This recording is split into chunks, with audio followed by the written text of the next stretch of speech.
Hello everyone and welcome to the stream.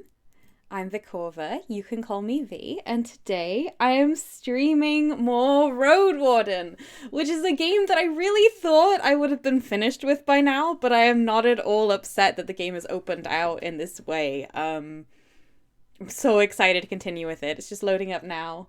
Hello and welcome to Talon, to Rowan, to Jabal, to Calmly, to Quirrell, to Story Dragon, to Garrett Mickley, hello, to Kyrevo, to Alquill. It's just an absolutely stunning amount of people here today. Hello and welcome. Let's see. To invite a dragon, to be careless. Rude! Roadwarden is so rude about dragons. Although that is a really cool bit of world building that I do like. Okay. We're going back in. So, I think today our main goal is going to be going and finding the rude man who told us he would tell us more about the bandits. And it's going to be getting enough money and resources together that we can hire people to go with us to the mysterious island. So we've got lots of things to be doing. Talon says, I'll always invite dragons. Same. Rowan says, dragons are welcome in my home anytime. Thank you, Rowan. I'm glad we've got people here with the correct attitude towards dragons. At least in part, because I think this stream community is like more than 50% dragons. So it's no wonder, really. All right. I'm going to go outside. I need to get washed. Oh, hang on. A new dialogue. I need to get washed and get my appearance back up to 4 out of 5 so that people will be nice to me again. Rowan says we're all dragons or dragon adjacent. Exactly! And it's the loveliest chat, so there you go. Kariva says that might be why y'all are so nice to hang out with. Certainly. Coral says, I'm approximately 20% of a dragon. There you go! Even our infomorph. Let's see. I'm trying to learn more about this trapper, Erastus. Erastus is the rude man, right? He's the rude man we met in the heart of the woods. Let's go. Are you sure he's a trapper still? His tone is inquisitive. I spoke with him in this very place not so long ago, and he was convinced he's going to take a lighter craft. Is that someone else? I think that might be someone else. Erastus. Humans. Not on my list. Well, why don't we have a look in the journal? Alright. Erastus is one of the guys you have to check out for Dalit at Pelt of the North. Oh, because they want to hire a new hunter. Of course, of course, of course. Thank you, Jabal. Okay, so they're not a big enough character to be one of our humans. Alright, we do want to hire someone for Dalit. And we want Dalit to like us and join our crew. Alright. We're traveling. So we can't bathe here, can we? Approach the spring. I can bathe here! Yes! I'm going to... So standing astride the spring water won't be too convenient, but you can shove your head right into the crystal clear water. The oak ash soap, the teeth set, and the perfume you own can help you get cleaner. I washed my shell carefully. The splashes of cold water free you from tallow, sweat, and dirt. 4 out of 5 appearance! We're clean and tidy and we seem healthy. I'm never going to be tired of 4 out of 5 appearance. We're beautiful. Jabal said, if I had to be a non-humanoid, my favourite animals are pangolins, which are scaly, I guess, at least. Pangolins have very big terrestrial dragon vibes. Warm-blooded, scaled. They fit the profile of the mythical creature very much. Garrett says, never heard of this game before. It looks really cool. If you like the idea of being the protagonist of like a really dense and interesting fantasy novel, you really cannot do better than this. It's wonderful. There's so much to it. Calmly says, okay, you washed your shell. What about the rest of you? Shell is body. I'm not a snail. Rowan says I've written 3 different books now with dragon protagonists. Beautiful. Jabal says AKA podragonists. Alcor says pangolins are bipeds. Yeah? Well, it's sort of semi-bipedal, I guess. Calmly says I'm a fae, friend of dragons. Alright, okay. Let's go see what we can do. So, waiting for us in this shed is the rude man that we met in the heart of the woods. And we need to find a trapper for Dalit. Let me just check my journal and make sure we're up to date on that. Dalit. Nope. Let's see. Recruit a hunter. Erastus from Howler's Dell and Cassia from Gale Rocks. Erastus is known as a weak, quiet boy. And then Cassia from Gale Rocks. More of a talker than a fighter. Okay. So neither of them sound that exciting, but we have to go and find out. Jabal says, I think you can now also be asking more people about what happened at Steep House. Oh yeah, we have more to do at the Ruined Village as well. Gosh, we have lots to do. Okay. Should we go to the Ruined Village? Because we have not finished that. And we have muddy roads right now, so we're not traveling far today. Hello, Sam. Welcome. Sam says, good job making it halfway through the week. Thank you. Well done to you as well. The village remains dead. So this is the village that I'm pretty sure is cursed. It's quite difficult to look around. Let's look around the southwest part of the village because we haven't been there yet. You find a small backyard. The ground is beaten and grass grows only right next to the buildings. It would have been a fair spot for training dancers and fighters. The stakes of the palisade are covered with playful carvings left by children who are portraying monsters, weapons, and humans. The rubble has been pushed into the corners of the houses. The furniture is broken, but you find something of use in one of the piles, a slightly rusty piece of steel. Once you pull it out, you realize it's a quarrel for a crossbow. Still usable. It won't be difficult to find a use for it. You feel a slight aching in your stomach. Okay, so I'm running out of ability to explore here. Is there more for me to find in any of these specific areas? I don't mind a little bit of help. Middle of the village. We know we haven't got Eudocia's magic curse testing tree yet, which we do need to do. I'll go to the main square. You return to the village, welcomed by the annoyed squawks of the nearby birds. You're almost sure something hides in the largest building. I can't fight those things without Dalit's crew, though.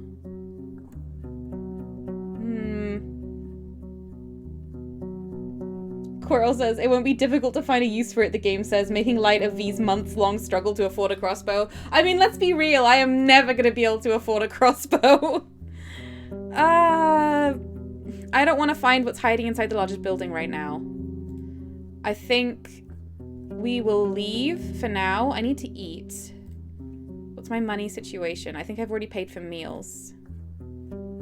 Can I make it to Foggy's in good time? That's quite... We could go Foggy and then Eudocia.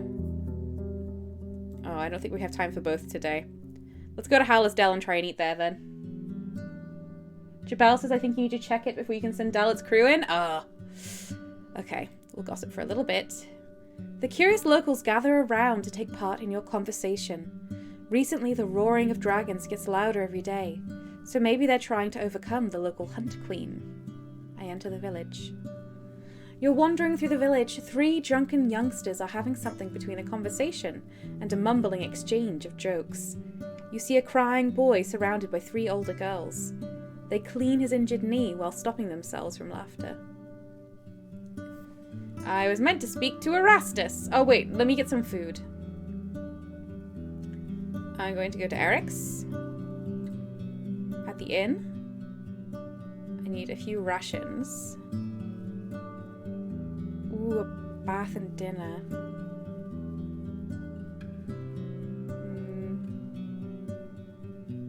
But I don't really need a bath. I should just get 2 filling meals for the same price. 1, 2. Let's eat those. You can't use your inventory right now. Of course I can. Well, I'll do that in just a moment then. Did you have a chance to speak with Erastus? His eyes get gentle. Poor kid, is he in trouble again? You mentioned that someone wants to offer him a job, but the innkeep lets out a sigh and leans against the counter. Maybe that's for the better. Lately he's been struggling around here. While he's far from eager to share the details, one part in particular catches your attention. That's the thing with bad affection, you see. My wife was clear he ought to stay away from our daughters until both him and they passed 20, but 'tis easier said than done. Okay. Let's speak to Erastus.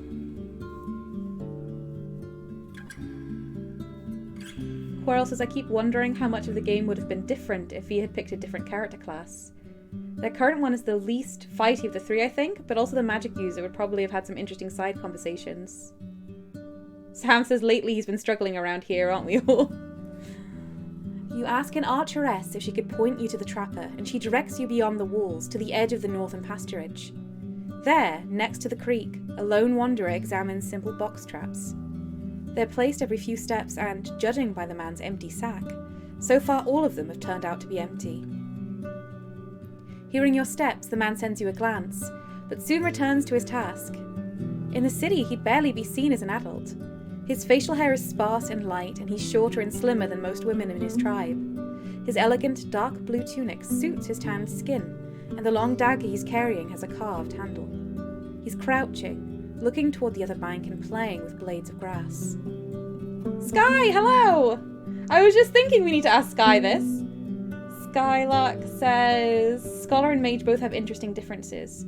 Fighter doesn't unlock as much interesting dialogue, but does let you access areas faster because you don't have to save up for good equipment. Oh. Karivo, it was lovely to have you here today. Hope the rest of your day goes well. Okay. Dalit heard you're interested in heading south. He turns his head only slightly, as if it's easier than raising his voice, but he still avoids looking at you. She did. Are you taking me there? His voice is surprisingly deep, adding to his years.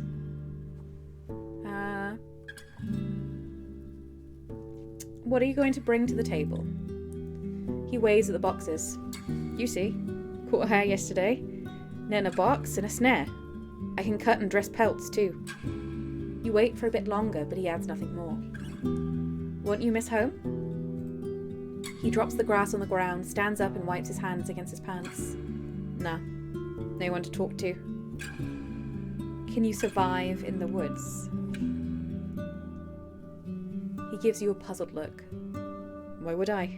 I'll go with the group, dig holes, sharpen sticks. Tis not like I'm going to put anyone in danger. This job is more difficult than you think. His voice grows frustrated. All hunters act as if they're masters of the woods, but they die all the time. He grabs the nearest box. One of the walls turns out to be loose, so he adjusts it quickly and starts to wander away. Just give me a chance to do what you want, and I'll do it. I can go any day, any hour. Guess that's that. Okay. Information there. We haven't found out everything we need yet, though. Can I eat my food now? Eat. That's a little bit better. Okay. No penalties. Love that. Quirrell says, I don't think you'd be doing anyone any favors by giving this guy the job. It doesn't seem that way, but we don't know how good the other person is yet either. He might be the better option. How much time do we have left? We'll explore the thing in the ruins, and if we have we're not going to have time to get to Eudosha. We could go to Eudosha now and get the plan. That's what I'm going to spend the rest of my day doing. Yeah. Quirrell says, hooray for picking the least worst option. Has to be said, it's not very inspiring. A loud roar comes from the north, making your palfrey stop. After a few heartbeats, it snorts and moves along. You touch the cold shell. The monster's eyes glow red.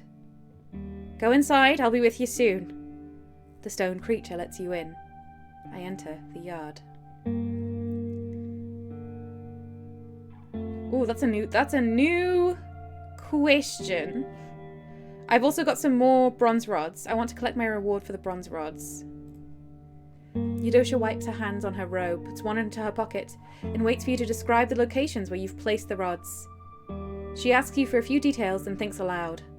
Let's see, 8 rods in total, so that would be... Here you go. Guess we're done here. Hang on, we've already had that dialogue before. I'm just getting a little bit more money. Let's trade. I want the sapling. Oh, it's only 2 gold! That used to be an impossible amount of money, but we can afford it now. Eudosha's sapling is meant to react to magically altered soil. We've got it. Okay.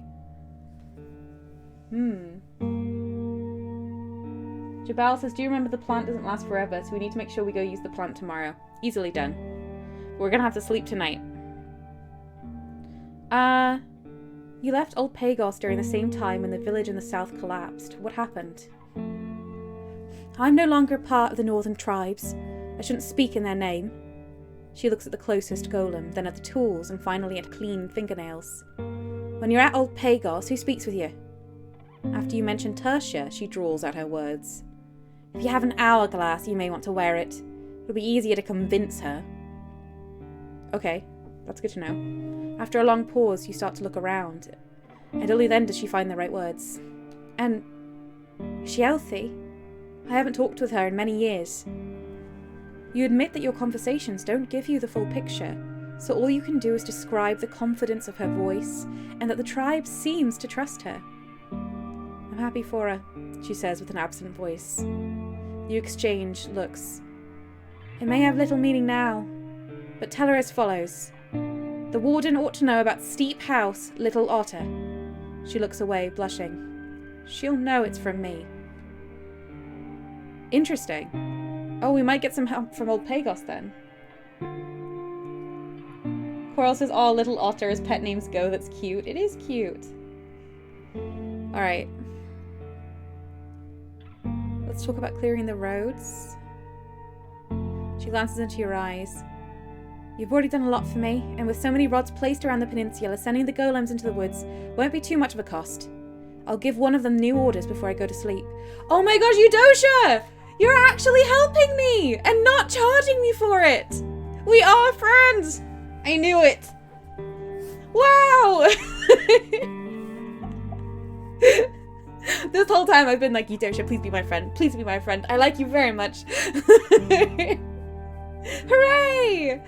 And also, thus far, almost everyone we make friends with is like, I trust you now, so I'm only going to charge you 20 gold. I'm like, stop, please. Okay, that's great. That's so good. That might also be the 4 out of 5 appearance paying dividends.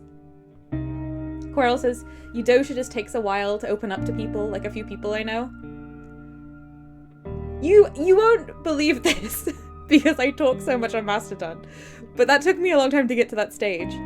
But in person, I mean, it's taken me, it can take me months to years to feel actually comfortable around people enough to, like, speak my mind and choose to be around them.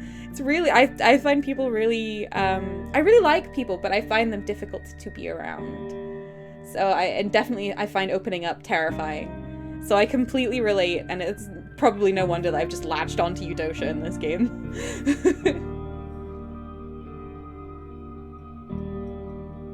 Jabal says, I'm still voting for Roadwarden to give Eudosha a hug, being the sequel. Sky says, give Eudosha non-touching soothingness. Perfect, perfect. I love it. Alright, let's seek some shelter. I can go to the watchtower.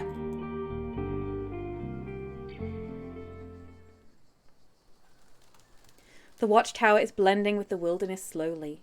You're surrounded by the thunderous humming of trees. The blue and black birds are carrying small sticks, leaves, and grass in their beaks, and move these spoils to the roof. I love that I can sleep here now. I enter the tower. You're at the ground floor of the watchtower. It's weirdly quiet here, and you see almost no movement. I love that! Previously, it was crawling with nasty, nasty bugs. It's time to sleep. Ugh, that's not a good sleep, but we're gonna take it. As long as it's not raining tomorrow, we can get a lot done. You think of the people you've encountered, of what you've done for them. You picture the rough roads and their monsters, the claws hidden in all the places where you can't be at once. Humans torn limb by limb, burnt villages, poisoned wells, cut throats. You keep waking up, not sure if these thoughts are a dream, a memory, or a vision. You stand up, walk around, and breathe, slowly, deeply, your stomach rising and falling. I focus on its movements. You came here to help people, change their lives for the better, to heal the land. But after many struggles and sacrifices, this place is almost the same. You think of the past days and find both the light of your deeds and the gloom of the things that are out of your reach. You can save some people, but not the entire realm. You've done so much, but you're small and alone. Our options are, I reject this thought, I need to be stronger, people need me and I'm going to help them no matter the cost. Or, I may not be all-powerful, but I do as much as I can. I need to accept my limitations. I think I can't save the world. You can't get stronger forever.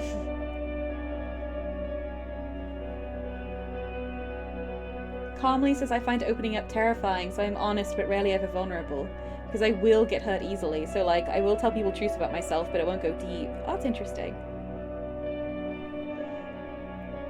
Coral says, I swing between far too trusting and very closed off. The former is my natural state, the latter is a trauma response. I think that's more similar to what I'm like. I feel like these days, I reveal far too much of myself and then receive hurt in return, or and then I just need to close off. It's very, very difficult. But in the past, I didn't know how to be around people. I was trying really hard to mask and be normal, and it turns out that when you're masking that hard, you just can't really be a person. You're just kind of present.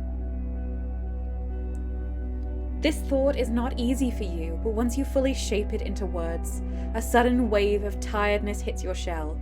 Some sort of tension has left your soul. You can give yourself a break, you hear, or maybe say. I lie down and return to sleep. That was lovely. The shivers wake you up. You open the window, inviting the dense fog in and letting the gentle droplets form on your skin. The entire tower is surrounded by darkness. You see no stars nor the ground. It too shall pass. All right, what a night. Fluffle! Fluffle says, I provide helpful anecdotes because I have seen some shit. That's great. Calmly says, oof, masking is so energy sapping. It is horrendous, and I don't really do it anymore. For starters, I just don't really interact with people that I have to mask around very often. What happened? What? My heart? What? Oh! Sky, thank you! What? Vitality 5 out of 5? You feel amazing and it affects your appearance? What? What's happening? Why have I got an extra thing around my little heart? My heart is full? Rowan says your heart is full. Oh. Fluffle says big heart. Oh. Sky says you met your goal of helping people. Oh! Wow! The game is rewarding me for wanting to help people! Yeah, I think it did only go up to 4 coral. Wow! That's so exciting. Alright, we need to eat.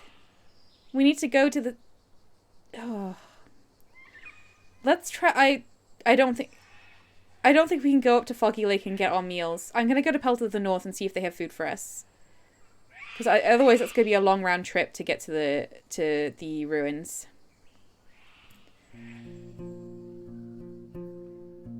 Fluffle says it happened when you accepted you're not a superhero. It's so cool. I absolutely love this. Rowan says, I want to see if getting a bath or mending your clothes gets your appearance to 5 out of 5. Oh, it could. Let's try and bathe in the well. The guard ignores your arrival. As you ride in, the other hunters practicing archery and fixing their equipment in the courtyard. You hear the sounds of work coming from the armorer's workshop. Let's go to the well. The recently renovated wooden roof covers the well from rain and birds. One of the guards is enjoying the cold drink he drew with a bucket and tells you to use only as much water as is necessary. Alright, I wash my shell. Nope, still 4 out of 5, but you know what? 4 out of 5 is good. Alright. I'm going to go in. Can I have some foods, please? Any leftovers? No! Oh, I'm so hungry. Do I have anything you'd like to... No, show me your wares. Food? Food? Wait, I have food. I have food rations. Hang on. Let's talk. You and your group arrived to the peninsula not long before the village in the west was ruined. Okay, yeah, that's good. No, I don't think my clothes need mending. It's the best I can do. I haven't been attacked in a while. I think my clothes are fine. 4 out of 5 is the best I get. He glances at your weapon, then turns away from you, moving a few jars on the shelf, but without achieving anything specific. No, I don't think so. I may be in need of a Roadwarden's services, but not of their nosiness. I'm not dropping it so easily, you start, and the man lets out an unusually loud chuckle. You notice movement at the entrance, and the man's gestures suddenly get more confident. Is that so? So why can't you figure out what happened to that place by yourself?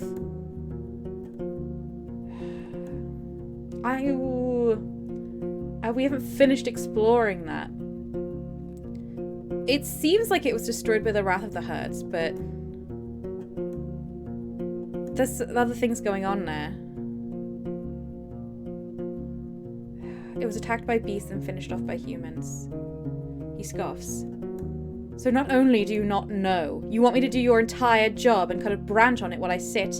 I've no interest in changing things as they are. Thank you very much. You ask him what he wants in return and he runs his fingers through his bluish hair. Oh, nothing fancy. Just pay me. He sizes you up. Considering everything, how about 41 coins? What? That's too much. You're awful. Show me your foods. 3 rations, 1 gold. That's amazing, actually. Okay. I go outside. I'm going to eat some food. Eat. That's looking good. Okay.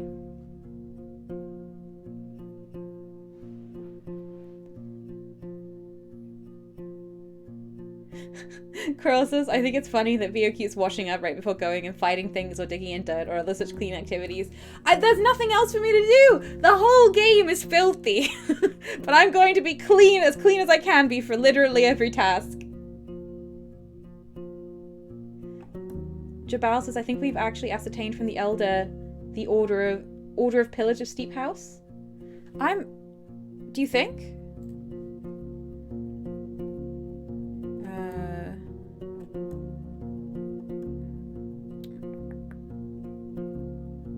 Ruined village.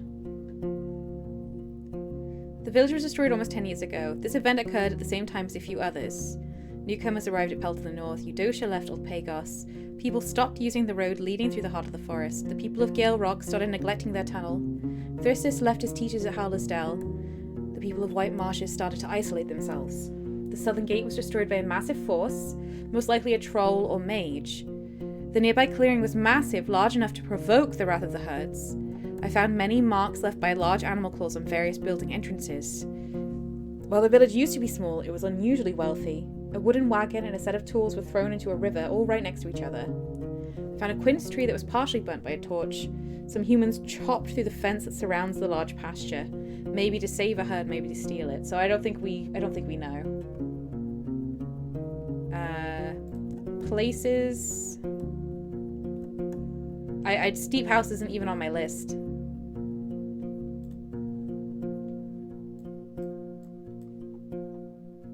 Let's see. It's not here either. No, I don't think I have it. Alright, we're saving. And we're gonna go plant. We're gonna go dig in some... Now that we're nice and clean, we're gonna go dig in some dirt. Joelle says, weird, I'm sure we had that conversation. It might have been on a past playthrough. The village remains dead.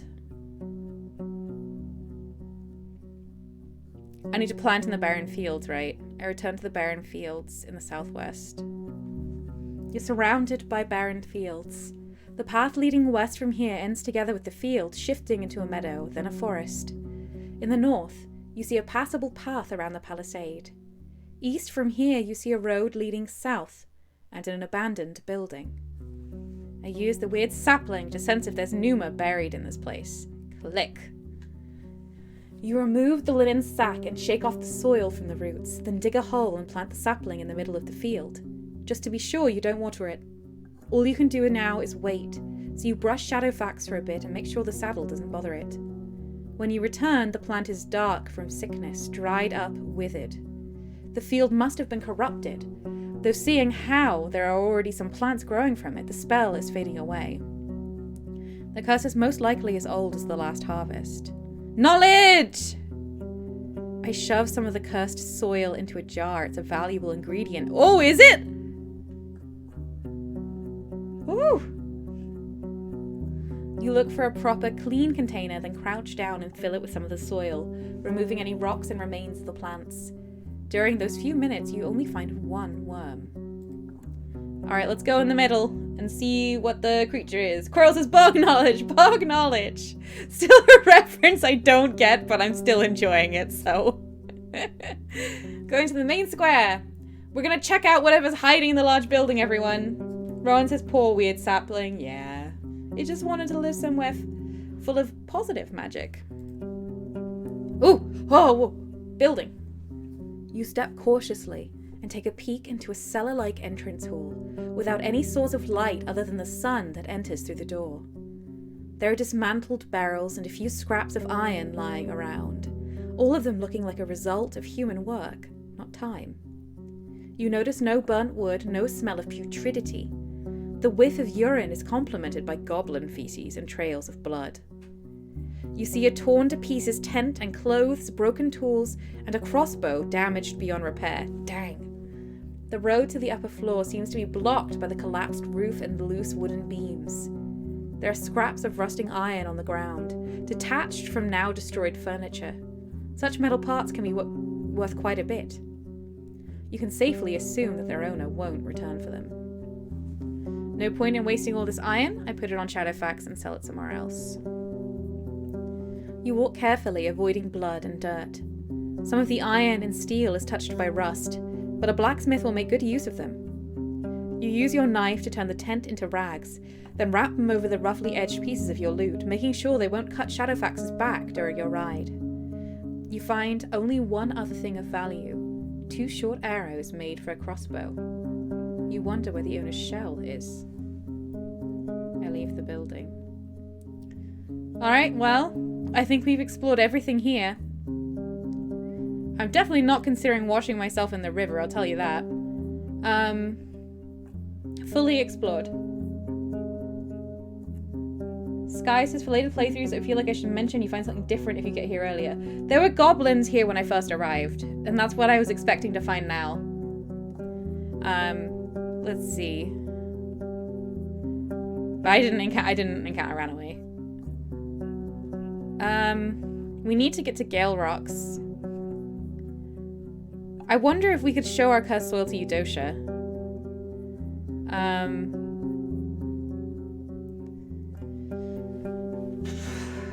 In the center building? Okay. Let's see.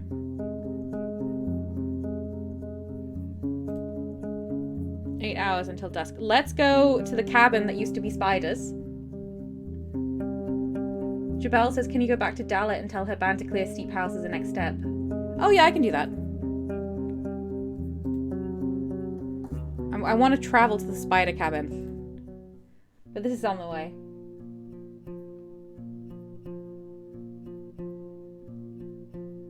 Sky says, I noticed your inventory has spider silk. Isn't there a character in a village closer than Gale Rocks who wanted it? I don't remember anyone mentioning spider silk, so I have no idea. I don't think I have a quest for it.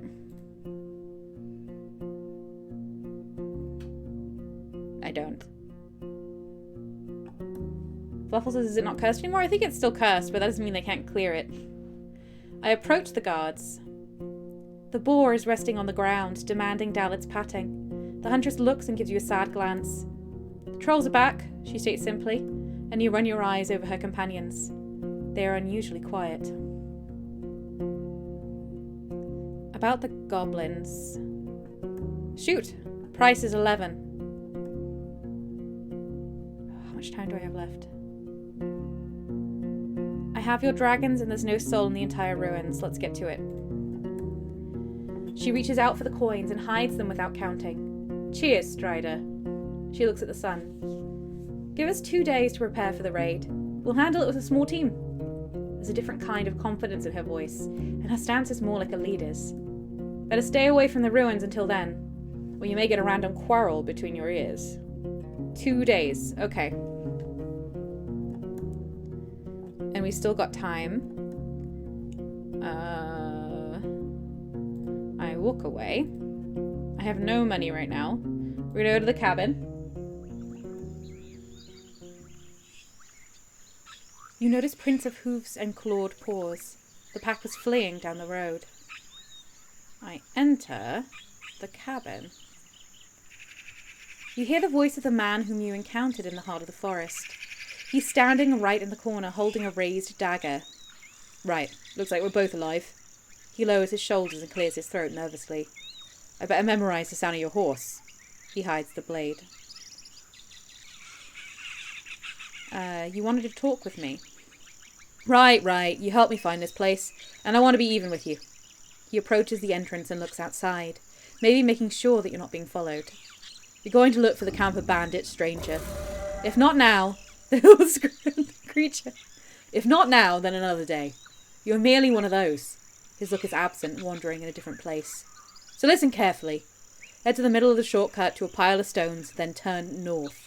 There's no path in sight, but don't worry, you'll find it soon, you will. He pauses. It's not a safe road, but not as scary as people say.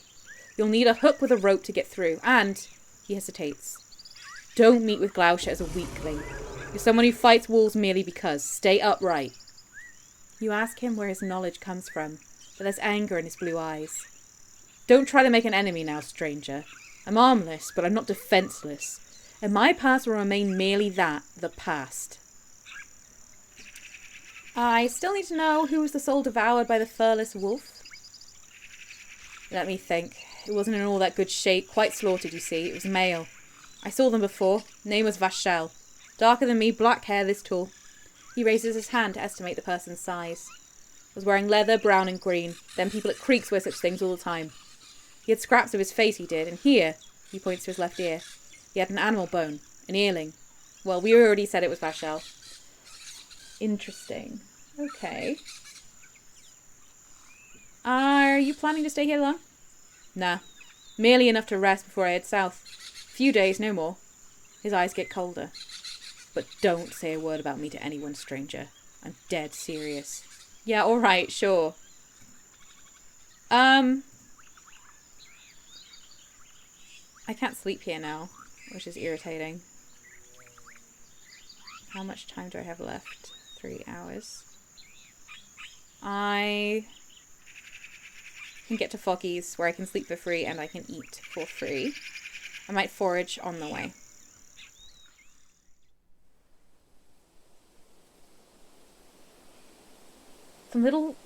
Some little furry critters flee away from you through the short grass. Nothing here is as loud as your palfrey's hooves. You don't spot any larger predator. I could try to forage, that will take even more time. This time the berry bush won't help. You keep leading Shadowfax further away from the road, until you get to a spot covered with walnuts dropped by a tree growing on top of the crag. You'll have a chance to break their shells before you go to sleep. Okay, we got one more food ration, that's really good. We'll go to Foggy's and sleep.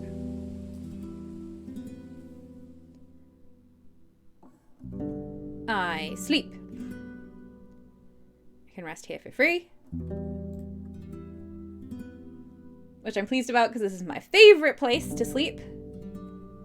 I'm going to eat 3 out of 5 appearance. I can't live like this. I go outside. Oh wait, did Foggy have anything new to say to me? I should check that because I keep getting new dialogue. No. Okay. Whew. Alright.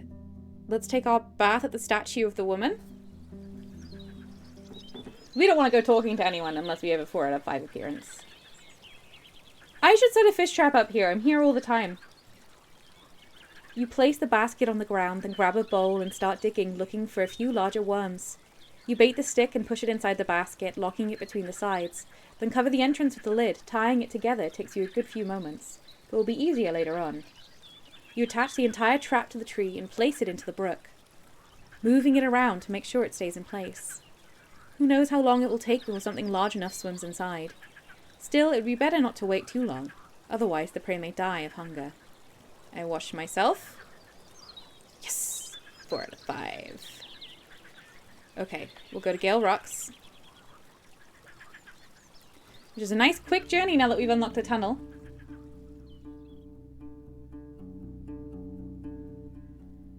Life is slowing down, and as you look around, many of the villagers are gathered at the western bank, preparing for a meal or a prayer.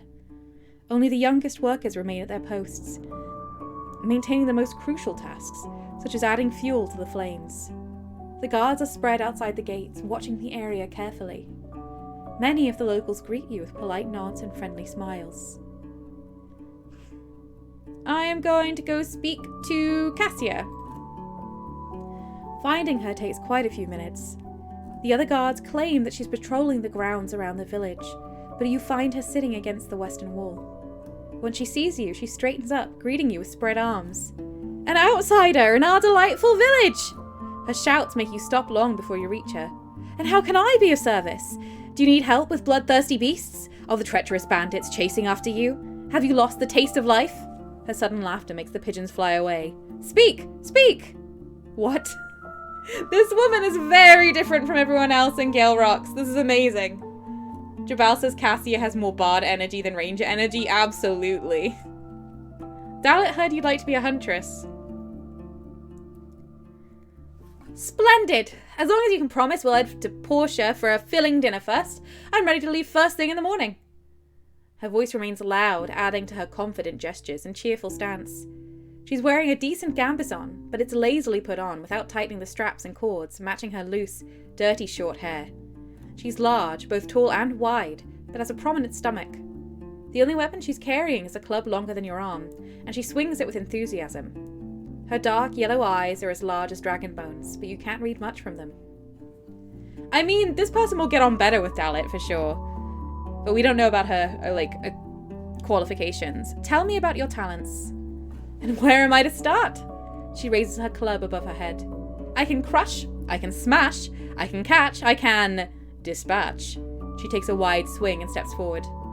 I tore out the first harpy head when I was 8, bare hands.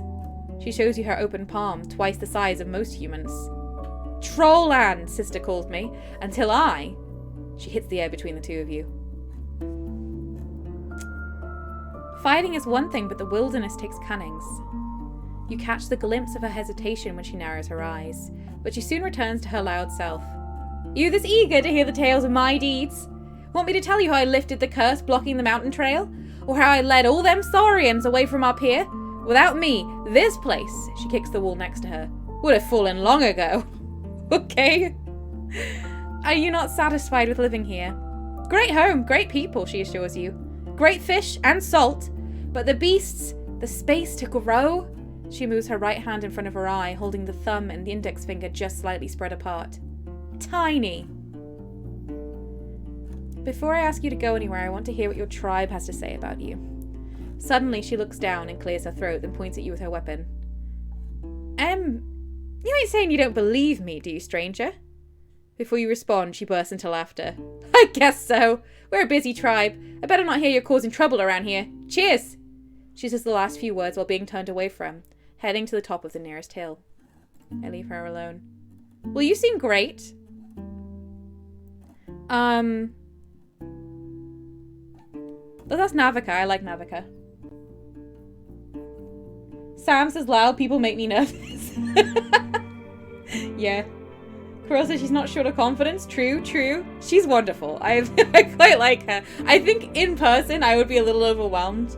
But I can get on quite well with extroverts in short, like very loud extroverts in short doses, because they can pick up the conversation, which I'm really bad at doing. Let's see. She glances at you, then turns her head away and pays attention to the log she's carving. Okay, no, you're not going to tell me any of that. Alright. I thought I was going to ask around. Here we go. The guard you met when you first arrived at the village is leaning against the wall, observing both the gates and your mount. Whenever Shadowfax snorts, the gatekeeper reaches for his axe. As you get closer, he nods to you. Were you ever working with Cassia? He stops you with an annoyed grunt. What did she do this time? Getting no answer, he waves it off. Right. I give her orders sometimes, but she's a tough rock and won't get polished easily. More often than not, she's the first one to run away, saying she'll get the others. Give me a break. Okay, that's not great. Very much bard energy, though. Do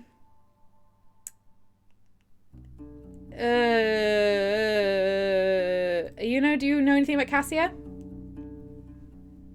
What can you tell me about Cassia? Ain't she one of the guards? I don't bother with kids' problems. She looks forward and makes a telling nod. Speak with Tatia, sir. He trains with every fighter in our tribe, he does. That's a new person! Okay. Looking for someone. Here we go. Fluffle says she's just in customer service mode. Oh, clearly. I know customer service mode. The outer armory is right next to the eastern gate, but you are led behind it through a fenced gate to the training ground. You are introduced to Tatius, a muscular man who's walking in just his pants, displaying his muscular chest and arms, tanned and hairy, and dusty, dirty feet. His teenage pupils gathered on the trampled ground also wear no boots, and wear old torn tunics with marks of blood and scratches both on their clothes and skin. The man is looking through a few toy weapons gathered in a barrel, a wooden sword, a few spears with their tips wrapped in rags, and similar-looking clubs. After your arrival, the man throws a spear to one of the younger kids, tells the others to get to him like mad boars, and soon after that you hear a painful thud and cheerful laughter. He then offers you vivid red cherries. Maybe the last ones this season. He may be just over 30 years old, yet his wide shoulders, unusual height, and straight posture make even his kindest words sound like a threat. You need something from me, Roadwarden. No, I'm not looking for better equipment.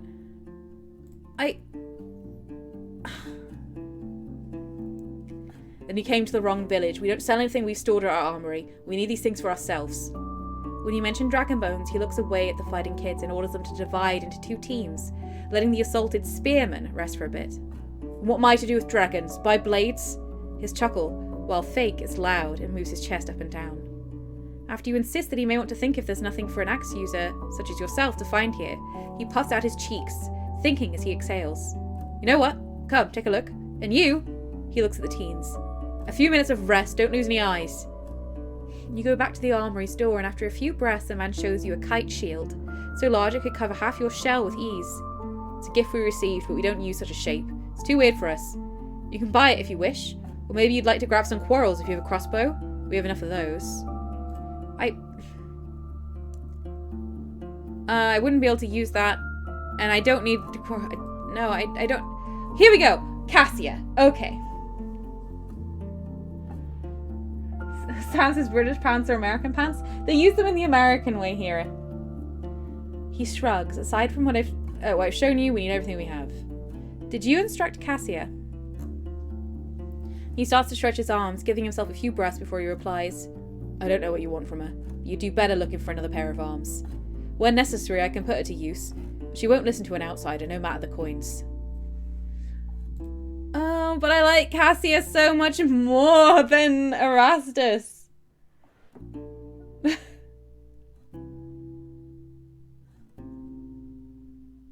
Sky says even if you're not experienced with it, you are still able to use the shield. Maybe that'll protect you a bit. Well, I can't afford it right now. Let's see. I mean, it sounds like she's just full of big stories. She's full of hot air and not much truth.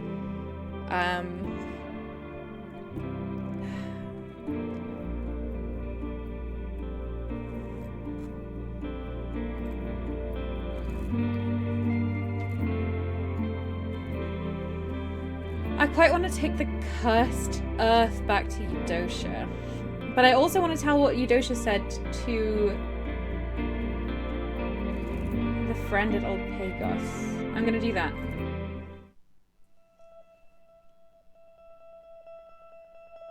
A massive flock of white and orange birds is circling above the hill, casting a shadow on the plateau.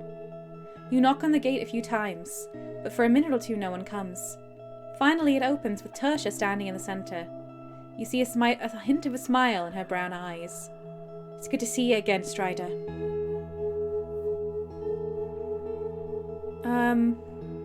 Have you ever met Erastus? She speaks slowly. Remind me who that is?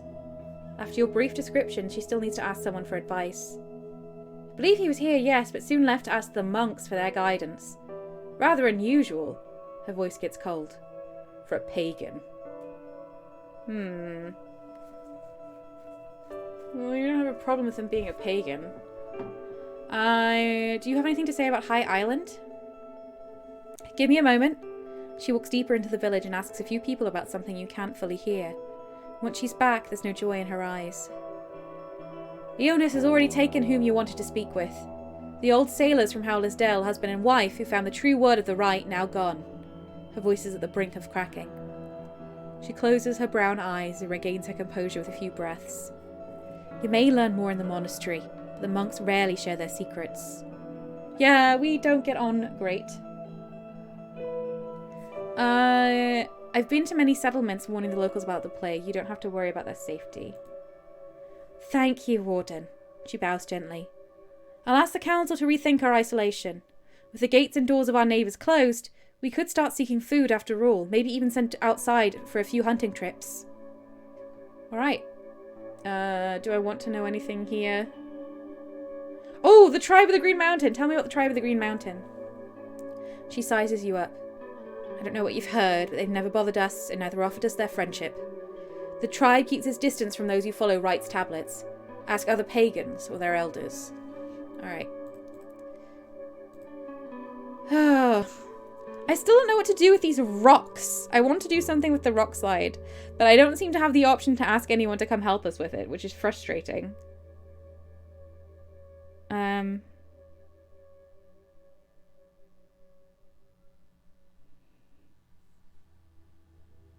Oh, we could tell our gate friend that he can travel there now. I think that's still... We haven't done that yet, have we? It's not here.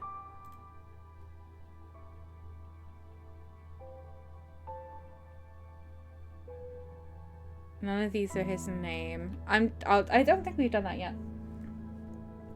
Fluffle says kinda silly we can't use the chisel on them. I completely agree. Let's just check he's not at the gate.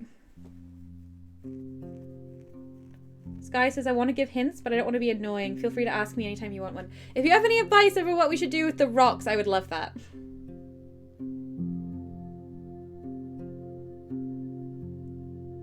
Quarrel says, I mean, do we really want to help Thias out with that, considering how she reacted to, you know, curing the plague? Yeah, well... Fluffle says, I want to hint about the rocks too. If you have any advice, Sky, it'd be appreciated. While the larger birds are singing from the trees, the sparrows are searching for berries and insects among the shrubs. Quintus looks at you from the top of the precipice that's near the tower. He crosses the parapet and leans forward. Warden, thanks for talking with Dalit. She brought me some supplies for my tusks and claws. Things could look better, but you know. Have you ever met Erastus? Nah, I remember him trading with my neighbours once or twice, but I never spoke with him. Bit of a wimp. About your duty. What's there to say? Hang on. Yason will allow you to stay at his inn. You'll help him as a guard on the walls, but he won't pay you unless you can prove yourself. He crosses his arms, still hesitant. I guess that's fair. But what before that? Am I to live on oats and water in rags?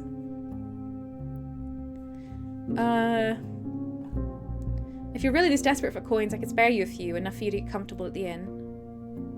11 coins! Maybe I can make him trust me more? What could I do?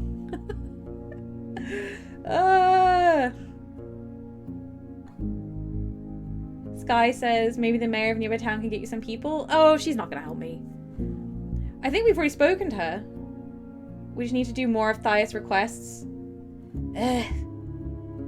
Maybe. Well, thank you. Alright. I think we can make it to the Elder's Cave. Okay, that's free sleeps.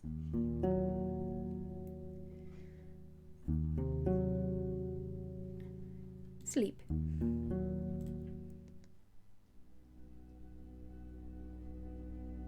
No, it's raining! No! Hi, Merlin. Merlin's on my desk, everyone. I've got to try and prevent him from coming and sitting on the mouse and keyboard. Alright. Can we check what the Elder has to say about Steep House? I don't have a dialogue option for it. Merlin, everyone's saying hi. Don't go there. Merlin, if you could just go back. Go back. Go on. Go. Merlin? Go on. Yeah, sorry. There's no dialogue option, Jabal. I'm gonna get clean. Man, I can't. I have to lean way around to see chat. Maybe check the alchemy table. Oh, that's a good idea. I do really want to show it to Eudosha, but... follow him to the entrance. The alchemical things.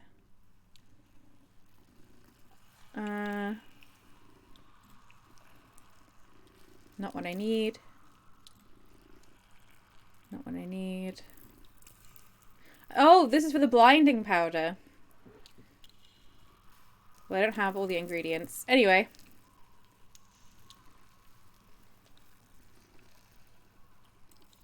Quirrell says, as I observed the other day, Merlin has no... I can't read all the chat, he's in the way. Well, I can't see.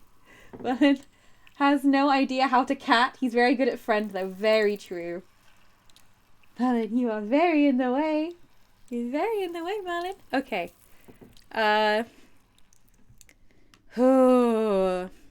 I need loads of money, which is a bit of a problem. Let's...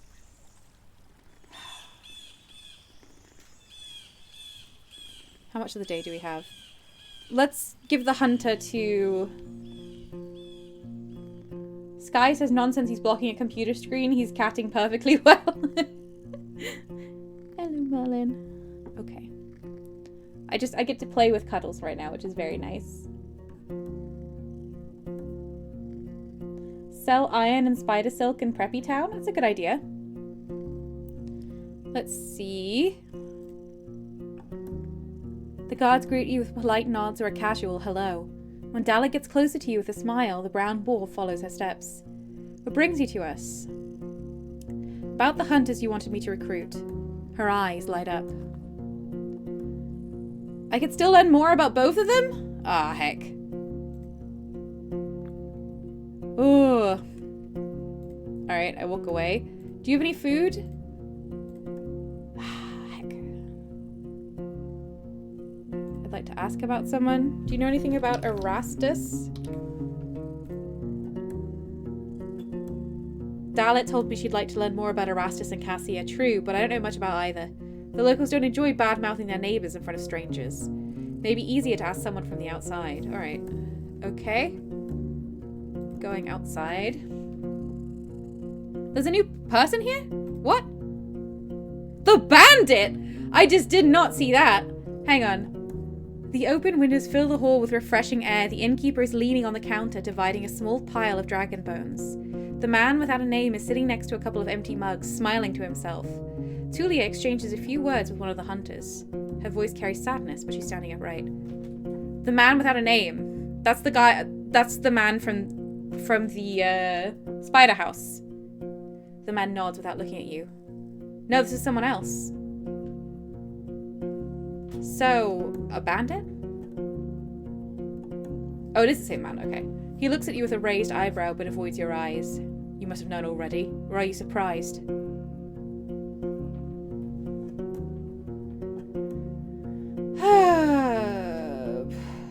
I wanted to be sure before I threw around accusations. This is the guy from the heart of the forest. Sam says, I have a very important question. Does the man without a name have a horse? And more importantly, does that horse have a name? You may be the only soul in this place who would give me more than a harsh look. His blue eyes get brighter. Well, I'm a new soul now. Gloucester's pushing things too far, too much. Goodbye, Merlin. And I ain't one to stay on a ship that's heading for the rocks. I left before we turned into naught but murderers. His fingers are getting pale from clutching the dagger's handle. Don't you think about locking me up, stranger. We're still in my land. No tribe is going to keep up a prisoner like me. And I know you won't take me south now. I'll start a new life and you won't get in my way. I mean, sure. Are you planning to stay here long? I may. I was asking the people here how much a coin would buy me in Ovlavon, and they said it wouldn't be much. They did. I need a heavier pouch, and that means work, either here or on the other side of Hag Hills. His eyes get warmer. Let me know when you have something for a fighter. I know how to move through the woods, how to keep myself in the shadows. Well, would you come help me with my boat? No? Okay, well, nice speaking to you.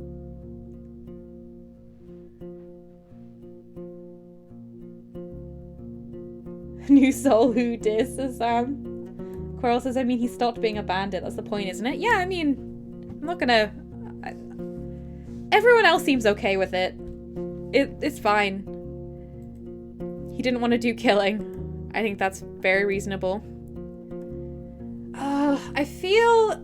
I need to make money. But I feel aimless right now. I guess we've got the bandits in the heart of the woods, which we haven't done yet, but it's a muddy day. Let's risk talking to Thias, even though it's always horrible and I hate it.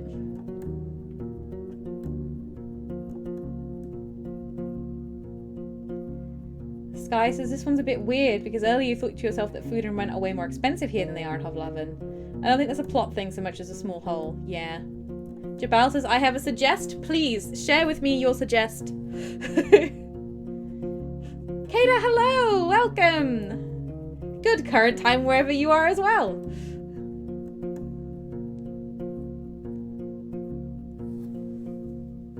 Jabal always has good suggests. We have one more day until we can do the rest of the ruined village, I think, because they're still preparing. Have you dropped by the stone bridge on the East Road recently? Maybe the thing I'm thinking isn't there, but maybe it is? The stone bridge? I haven't. I haven't really been stopping there at all. I got time. Let's go.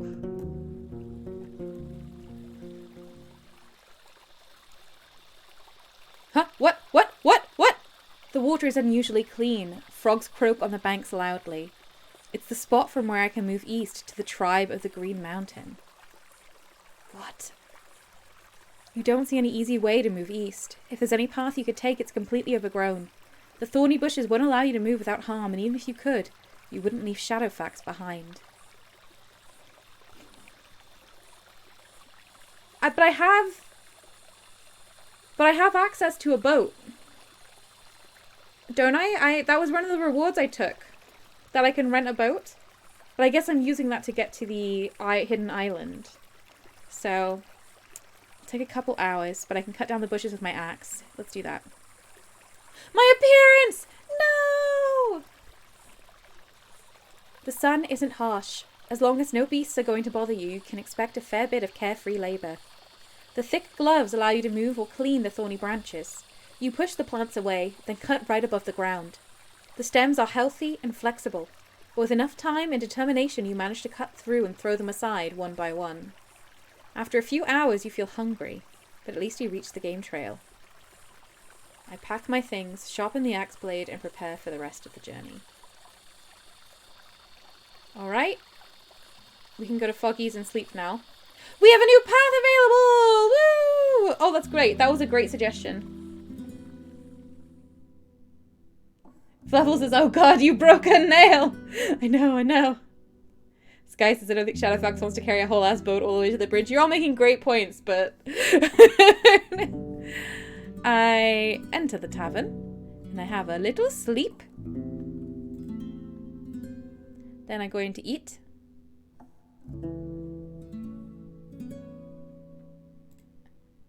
Oh, I don't have the food. I gotta buy the dinners now. I'd like the meals. Oh, I'm so hungry. Eat.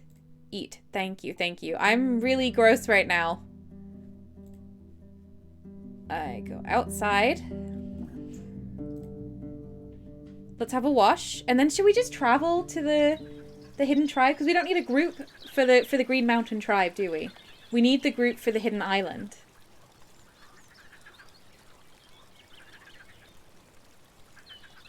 Superior says foggy. Food. Now, yes, absolutely, absolutely. Yes, Sam, the star is our appearance, which is we can only ever get to 4 out of 5. I'm gonna wash myself. 3 out of 5?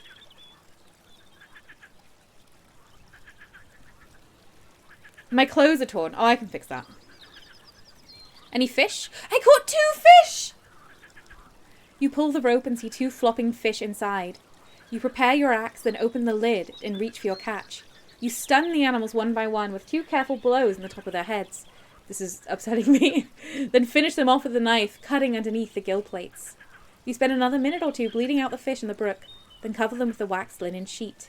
You should eat them soon before they spoil. I'll set the fish trap again.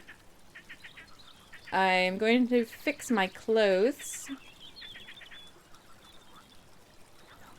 Okay. 4 out of 5 appearance. Everything as it should be.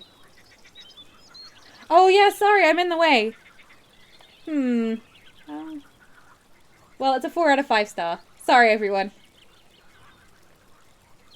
Hang on. Where am I? We're gonna do a little vanishing act. Whoop. A 4 out of 5 pointed star. Ta-da! Hooray! Okay. Sky says your appearance is covered by your appearance. Yeah, exactly.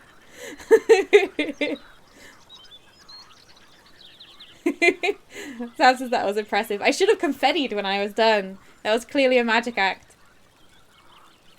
Fluffle says you can eat them at a fire. Yeah, I haven't got a fire right now, but it says I can do a campfire outside the watchtower. So that would be good. Should we just go up this way? Should we just do it? Should we do it? Let's do it. I'm coming this way. It wouldn't be wise to ride through a lush meadow. There are animal pits and molehills, and the ground is covered with old roots, rocks, and mounds. Putting more weight on Shadowfax could turn any stumble into a broken leg. You lead it by the reins and keep looking around. Such lands are a common hunting ground for dragonlings or cats that sneak in the grass. Oh, those sneaky cats! Finally, you reach a narrow game trail. The rest of the journey should be easier. Let's follow it. New path! Yes, yes, yes! The trail turns into a wider path, leading you to a rocky hill. Shadowfax quenches its thirst, so you fill up your water skin. The trees by the road still bear signs of past trimming, giving shadow to old herbal patches now overgrown. The vegetables were dug out by rabbits, and the apples on the ground are already rotten. You glance at the cave's entrance and let out a sigh at the sight of bones. You could hardly squeeze inside. Fortunately, the path forward is clear. I don't need to clean myself. I tether Shadowfax to a withered shrub, and I approach the cave.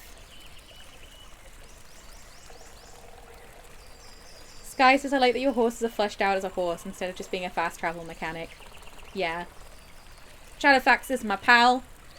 And she needs food. And she needs, her poop to be cleaned up. So. You prepare a torch, the rope, your gloves. You can't get too far away without putting Shadowfax in danger, so you don't take any food. Better to check if I can get inside with my gambeson on. Ugh! You should be able to squeeze in. I mean, there's skeletons around. A ghastly screech cuts the air. You step back, dropping a part of your equipment. A creature is running at you. I grab my axe. The monster looks like a furless, grey, wrinkled human with stunningly long limbs. You see its bones, as if the skin hardly contains the guts. In the blink of an eye, it squeezes through the entrance, bending in ways that seem impossible to you. You've disturbed the lair of a corpse eater. Ooh! These sort of things are real trouble in the world of Toontown, one of my novel worlds. Okay. Let's see. I focus on dodging its charge. I jump away and take a wide swing. I need to cut deeply, doesn't matter where. I finish it off with a single cut. I hold my position and aim at the head. I jump forward and strike without thinking. I don't know. I'll slow it down by cutting its legs. Ooh. I don't think I can finish it with a single cut. That seems very... Sky says, do you have anything in your journal about how to handle corpse eaters? I don't think so. Yes?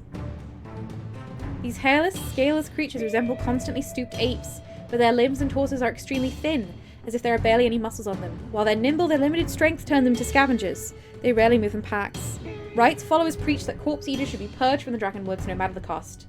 A famous tale from the tablets describes the ancient home of these beasts, the Shadow Vale. They hunted and devoured any human they could find, and woke up their undead shells right away, even without a fog. If they eat the corpse, how do they wake up the undead shell? This doesn't work. Countless expeditions, even from days before the 10 cities, were meant to wipe them out in the woods. So I don't know anything about them. I'm going to cut its arm when it tries to grapple me. It's got really long arms, right? Ooh! The creature jumps at you right away with arms and legs spread out in a lethal hug, and you're too slow to react. Its arms cling to your own, pushing them along your sides. The legs clutch at your hips. You barely stand straight as it instantly tears through the gambazon on your back with its claws. The terrible stench doesn't help you one bit. It's got weak limbs, no muscles. Cheval says they eat the flesh and the bones walk, I guess? That must be it. Hard to eat all the flesh off something if you leave the bones there. I let myself fall down and crush the beast's limbs. Oh, I'm dead! Before you hit the ground, the creature spreads its arms, resting its hand on the soil, then sinks its teeth in your neck, still holding you with its legs. I'd like to replay this combat. Alright, okay. I don't know. I do not know what to do.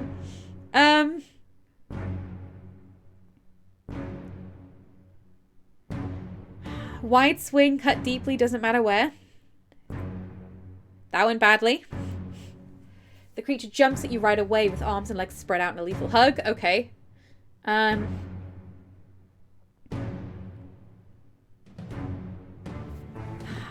at the rocks to crush it. You let out a scream and charge at the wall, making the monster's back hit it first. It lets out a terrified shriek. Its grasp weakens. You set yourself free. No more tricks. I take a new stance and raise my blade. I'm ready now. No, I heard it as quickly as I can. Ugh! You fail to surprise the creature. It jumps aside and reaches your abdomen with its claws. Still, it gives you enough time to return the blow. You send it into the ground with a shallow wound, and it lands on its knee, crying in pain. I don't like this. You exchange a quick glance, and it dashes away. I won't be able to catch up with it. It runs up the road and climbs up the crag as swiftly as an ibex. You could swear its arms have 2 elbows each and that it could catch up with Shadowfax at a short distance. That's not good. Your breath slows down. The blood on your axe smells of unwashed sweat and rotting flesh. You wash it at the stream. Okay, yes. I will also wash myself. I'm removing the blood stains. Okay.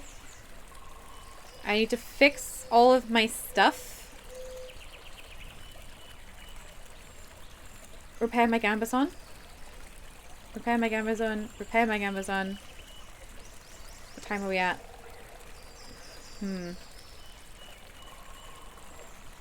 I don't need my clothes to look good right now. I'm gonna save because this seems good.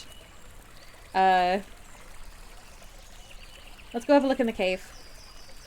Sky says, oh good, you have that kit too. Yay. It took me so long, but when I had the money, I was like, this is definitely worth it. I'll return to the cave. Oh, it's full full of skulls. The ceiling is short, but you can stand upright. The corridors lead to deeper parts of the flooded chamber, but unlike the corpse eater, you can't squeeze through them. You spot no human skulls or limbs among the bones, even though there are scraps of old, mouldering pants and tunics, as well as some odds and ends that belong to victims. A comb, an old wooden club, a hood, a leather belt. Thankfully, the corpse eater has cleaned up every scrap of flesh, so there's no stench of rotting meat. I would like something of value. You return to Shadowfax and unpack a candle in your tinderbox, then sit on the ground and prepare the flint and the linen charcloth. Decades ago, before the southern invasion, people used fire strikers made of thick steel, but all you have left is a cube-like piece of harsh pyrite. It's not the best, but enough to make a couple of sparks. You put on your gloves and look underneath the remains, then into the corners. Your patience is rewarded once you spot a glitter in one of the pools. You pull it closer with a stick and find your knife with a broken blade made of steel. It carries no signs of rust yet. You consider throwing it away, but the handle is made of polished bone that was engraved with shapes of creepers and flowers. You think about your conversation with Eudocia. This could have belonged to Admon, and is likely still worth a coin or two. Oh, I should give this to her. I take it outside. Alright. That went well. I'm going to give this to Eudocia. If this belonged to her father, I should have to give it to her. Tefrax is dropping in for the last stretch. Grumble, grumble, 2 p.m. meetings, grumble. My streams at the worst possible time. You always have meetings during my streams. Adam's not her father, it's the missing hunter. Is it? I thought it was her father. Oh! Playing 1.5 hours a week is not great for my brain. Okay. In that case, we should go to Creeks. I think we have time. Ooh, we don't really have time. I'm going to go to Foggy's, sleep and eat, and then go to Creeks. We've only got Dahlia left then. Thank you, Sky. Okay. The surface of the lake is restless, and the cold wind strikes the tavern's hanging barrel again and again. You adjust your cloak. Hello! I would like... I'll fix my clothes first, in fact. I patch my clothes. Looking good. Sleep. The Gambason's already fully repaired, Srillik. 3 out of 4. It's as good as I can get it. I need a better Gambason for more protection. The shivers wake you up. Foggy is standing by the open door, letting the dense fog in, with her back lit by a lantern. While she breathes slowly, her eyes are keenly observing the area, and after you focus, you hear the distorted shouts of roaming Saurians. It too shall pass. Alright, now is also the time to return to Dalit. So that's important as well. I'm going to eat.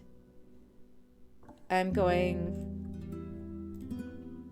to wash.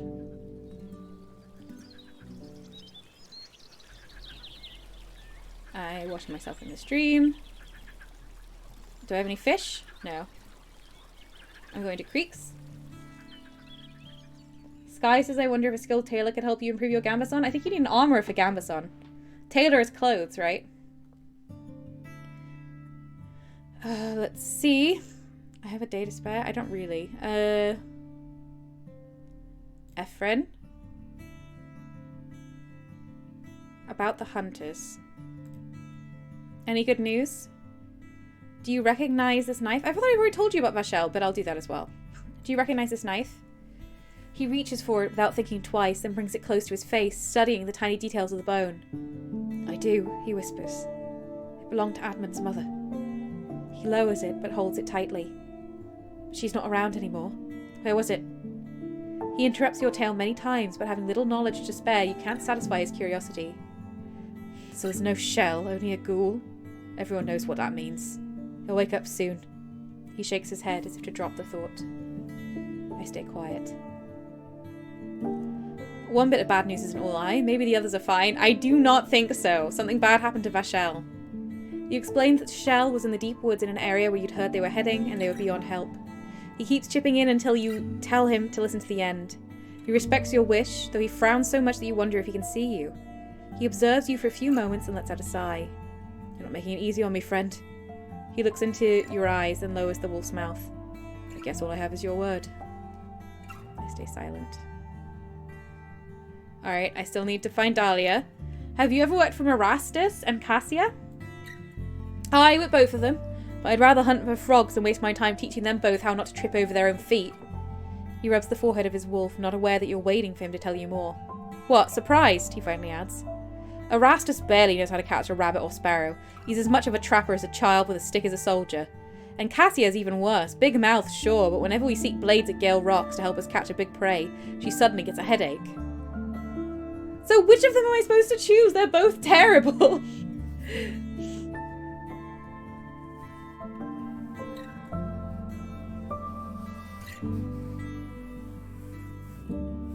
Quirrell says Gambison is really underrepresented and underrated in fantasy. Big part of playing Mountain Blade, though. Jabal says maybe talk to Ela while you're here. Alright. I talk to Ela. He's trying to carve something on the surface of a wooden mug, but you don't recognize the shape. He waves to you with a chisel. Hello, friend. I see you've taken a liking to our village. Oh yes, I've done things with the Eastern Path. Did you face any troubles? I've restored the brook ford that connects the eastern road with the heart of the forest. Aye, I know the place. I don't think we're going to see that many wagons going through there in the next few seasons, but it must have been quite a few hours of work for a single shell. And quite close to the beasts. You realise he's not as much addressing you as thinking out loud while reaching for the wooden case. His fingers play with the contents for a bit until he takes 2 dragon bones out. One for the labour, another one for the threat. You must say, not too bad for carrying rocks. Sure. Alright. I cleared the bushes leading east of the stone bridge. His eyes widen and he looks left and right, then whispers, Why would you do such a thing? Someone may now think there's a path there. I need that path. He observes you in silence, then gives up. Well, I'll trust a Roadwarden's judgment. Wait here for a bit if you may. He puts away his tools and heads to a distant building. Once he returns, he's holding a wooden plank. Take this and leave it somewhere on the trail at the bridge, will you? Maybe tie it to a tree? He hands you an old sign covered with dark reddish paint. The red paint signs! Blood there, you think. Then ask him if it's not too dark. It's the only paint we can squeeze out from the plants of our meadows, he admits and gets back to his work. Very well. The watchtower is clear. That's a relief. He reaches for the case so quickly that he misestimates the distance. It falls on the ground with a clatter like a fistful of dice, and instead of collecting everything right away, he picks up 2 of the dragon bones that are rolling toward him. I need to make another one anyway, he says to himself, and pays you, asking about the place. You mention the bugs, the rotten barrels, the moisture. The man nods with enthusiasm. So we can hide there at any point. We'll need to discuss it with our friends at Gale Rocks. It was quite an expensive bomb.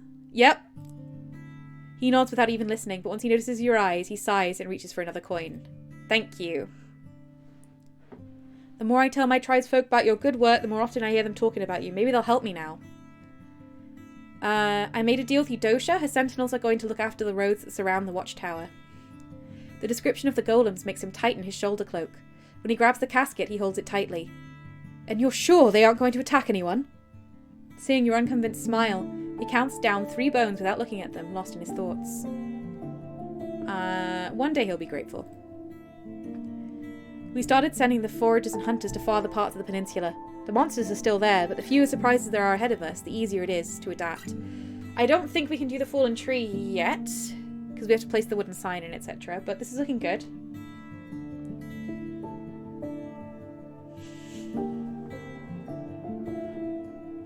Sky says ask? I'll ask. He springs up and leads you to the square. Gather folks for woodcutting, he orders the children. Oh, we can do it now, and waves to the adults to gain their attention. He looks at you with a smile. We have sharp axes, full stomachs, and spare wheels, and you can have your mount at a creek. Nothing like a day of grazing, napping, and shitting, aye? Without waiting for your response, he addresses the approaching souls. None of them are older than 30. We're actually going to go to the fallen tree. Jabal, the fallen tree where there was the ambush, and we had to investigate and decide what we thought was there. The old bridge is on the way to the fallen tree. I approach Shadowfax and scratch its neck. Don't worry, I'll be back soon. After a few minutes, the crowd gathers next to the bridge, organising their simple carts and wagons that are held only by ropes, joints, and leather straps. You notice that one of them carries a pile of a few bulky sacks, So you ask Shoshi with a massive axe about their contents. Just food, friend. She's looking at you with excitement, moving her hips to an audible melody. What's on wheels? Light as a feather. No need to hunt in the woods. To illustrate her point, she throws her tools into the cart next to her. I'm just gonna keep my axe on my belt. Oh, it's already... I've got to stop here. We're gonna continue this next stream. Let me get this a proper save. Alright. This was very, very fun. We're gonna actually deal with that big tree soon. Big save, exactly. Everyone, thank you so much. I've had a really good time. I've really appreciated all of the help.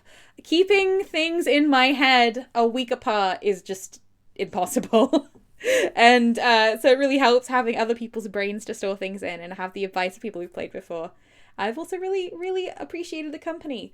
I hope you all have a lovely rest of the week. And of course, I will be back on Friday to play Outer Wilds some more, which, I mean, huge things are happening there as well. I feel like both of these games have really kicked into high gear around the same time. And it's so exciting. Yeah. Goodbye, everyone.